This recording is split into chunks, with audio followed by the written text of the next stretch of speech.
So today we're going to talk about a very special 1934 Ford Model 730 Deluxe Sedan. Now, in my opinion, the 1934 Ford sedans were pretty much the height of the Art Deco period when it came to Ford's designs, making them some of the prettiest of the early Ford designs. But when it comes to overall collectability, the Model 730 really isn't anything special. And honestly, we wouldn't really think about the car at all if two people hadn't snuck into an open garage in the middle of Topeka, Kansas, and stolen Ruth Warren's brand new 1934 Ford sedan.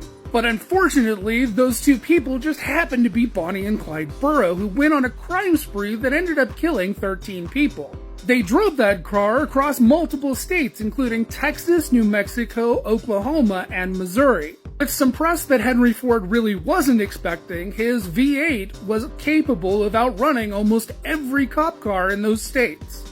And I know it's going to come up. The letter that supposedly Clyde Burrow sent to Henry Ford, that's at the Henry Ford Museum, unfortunately it was never substantiated that it really came from Clyde Burrow, so it was probably a fake. Now, it's no surprise that the story didn't end well for Bonnie and Clyde. They were jumped outside of one of their hideouts, and about 112 bullets ripped through the car and ended their life. But not a lot of people know what ended up happening to the car just after the smoke cleared. See, the car was taken back to the police department and booked in as evidence. What's funny is around this time, a lot of Model 730s were actually cut up and sold as souvenirs, stating that they were pieces of the original car. But the car actually stayed in impound for a while, and when it was cleared for evidence, Ruth Warren showed up wanting her car back. The sheriff of the town actually told Ruth that the only way that she was going to get her car back was if she paid approximately $15,000 to get it out of impound. Reason being that the sheriff wanted the car.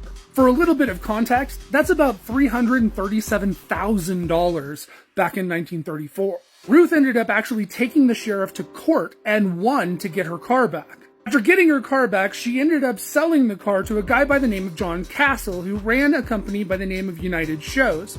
But unfortunately, he ended up defaulting on the payments, and she had to go repossess the car. After getting the car back again, she eventually offloaded it onto a carnival that rented the car until eventually they purchased it outright. The car actually toured most of the country until eventually it was sold to a company called Prima Donna Resorts in 1988 for the sum of $250,000. The car now sits in a gaudy display in a casino in Primm, Nevada.